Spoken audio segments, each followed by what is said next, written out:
In the last two videos, I've been looking at the Poco F3 and Aether SX2, a brand new PS2 emulator on Android, and talked about how amazing it was to finally play PS2 games on Android. In this video, we're going to continue our look at Aether SX2 and check out the performance of 20 more PS2 games. But first, I want to talk about some interesting discoveries I found through yet another 5 days of testing Aether SX2. And I want to start here because this will help you get the best performance from Aether SX2, whether you're on a Poco F3 or another phone. In the previous video, I talked about how there was a difference between US and PAL ROMs. US PS2 games offer a maximum of 60 FPS for 60Hz TV screens, and PAL games offered a maximum of 50 FPS for 50Hz TV screens. While logically speaking it makes sense to choose the US version, depending on your hardware it may or may not be powerful enough to reach 60 FPS constantly, leading to slowdown. Therefore, despite me showing almost 50 games across 2 videos being tested, you do need to test on your own hardware to see if it will work well for you. The Poco F3 is a pretty strong Android device with a Geekbench score of 984. If your hardware is lower, these games may not run as well. In upcoming videos, I'll be testing the Odin Handheld, a device with Snapdragon 845, which has a lower Geekbench score, so we'll see how that compares when it comes to PS2 gaming. When games suffer from slowdown, the first thing you want to do is switch region from US to PAL region. 50 FPS is still a good experience for me, though if you're really used to 60 FPS, it might take some getting used to. Personally for me, I'm fine with 60, 50 and 30 FPS, but I do find locked 40 FPS a little bit weird. The other thing is that not all PAL games are 50 FPS. Many games run at half the full frame rate, so there are many US games that run at 30 FPS and PAL games that run at 25 FPS. In this case, you want to use the US game as, in my opinion, 25 FPS is a much worse experience, while I find that 30 FPS looks reasonably smooth. Some PAL games like Outrun 2 have 3 modes, 50Hz, 60Hz and 480p progressive scan. In this case, the PAL game is perfectly fine as there's an option for 60 FPS, so ultimately it's best to check out both regions and see what they offer. You can also check out my spreadsheet, which I will keep up to date on more information about all the games I've tested, and I'll leave a link in the description below. The next thing I discovered, which took a long time to solve, was that the Poco F3 performs differently depending on what phone battery and performance settings you use.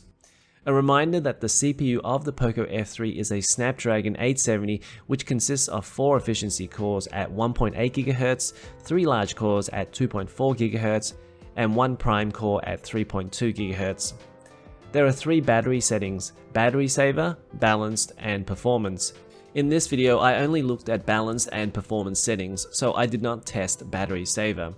First, in balanced mode, the 3 cores and 1 prime core will be locked at 1.8 GHz and won't go any higher. This is enough for many PS2 games, as games will only boost to higher speeds if it requires it. So easier to run games like, say, Samurai Warriors just don't need higher clock speeds. Soul Calibur 2 teeters just on the brink, where it's generally fine enough, though there are some dips to 55 FPS while using balanced mode.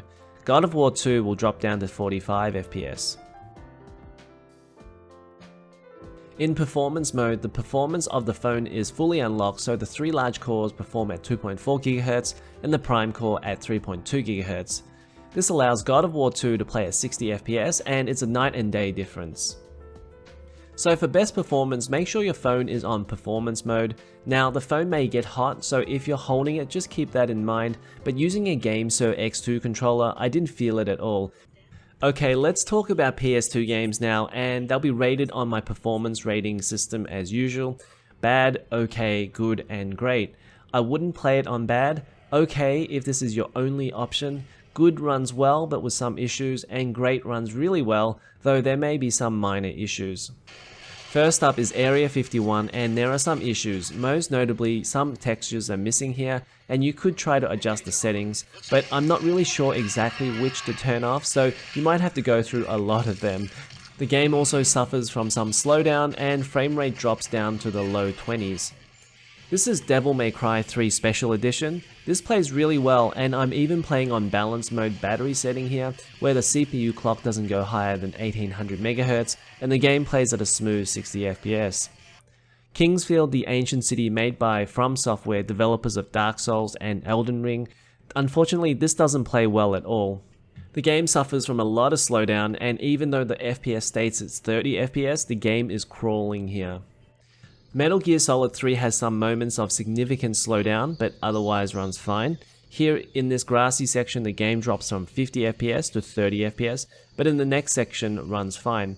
I only tested this for about 20 minutes, so you may run into similar issues further in the game. If you're going to play Midnight Club Racing, play the US version.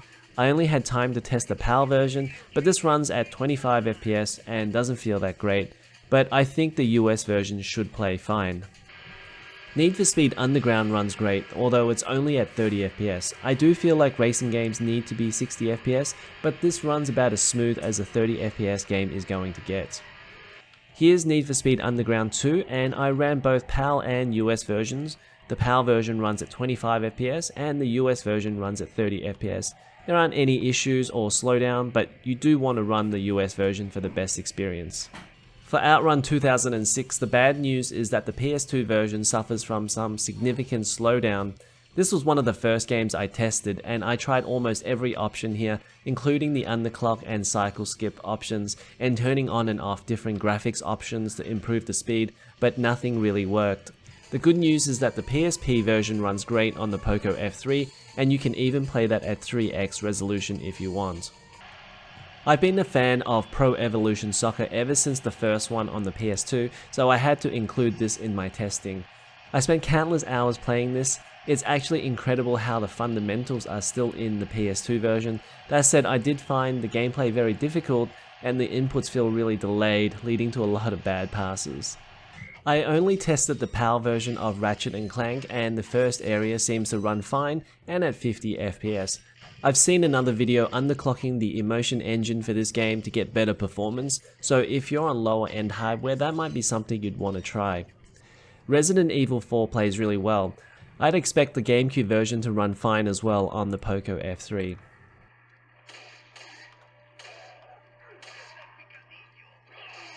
For Samurai Warriors, both the PAL version and the US version runs great at 50 and 60 FPS respectively.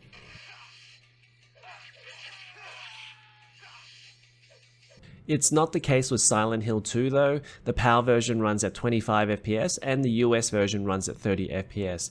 You should play the US version if you can. This is the PAL version of Sky Odyssey, and it has a 50Hz and 60Hz option, and the 60Hz version runs great. Definitely check out this flight sim game if you have the chance. I've beaten it, and it's a one-of-a-kind hidden gem on the PS2. Smash Court Tennis on the PS2 has aged a bit, but I did want to test this out as I really enjoyed the game back in the day. I like the different approach to Virtua Tennis in both the graphics and the gameplay, and this game still plays fine, although Smash 2 is clearly the better game. In balanced battery setting mode, the CPU clocks have an upper limit of 1.8 GHz and the game's frame rate drops a little to 55 FPS. It's still pretty playable and doesn't affect the experience too much. Or you can use the performance mode where the CPU clocks up to 2.4 GHz on the 3 large cores and 3.2 GHz on the prime core. The disadvantage is that it'll drain your battery faster and your phone will be a fair bit warmer with the CPU going from 60 degrees to 80 degrees. Tekken 4 plays great and I didn't have any issues with this one.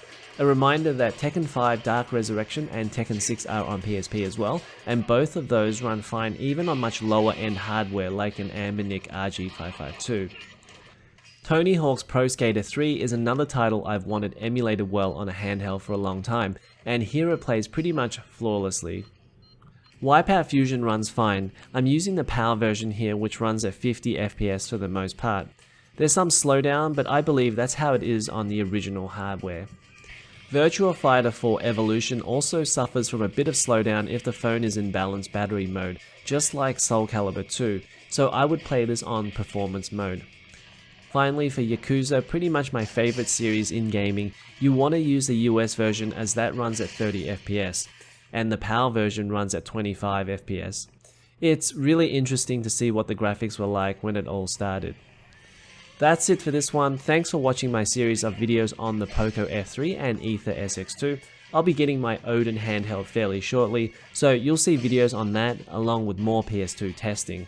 And then, depending on how everything goes, we may return to the Poco F3 and Aether SX2 to test more PS2 games.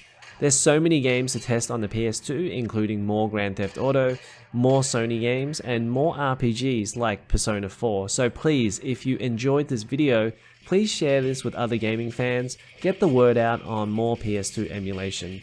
Alright, make sure to subscribe as well, and I'll see you guys in the next video.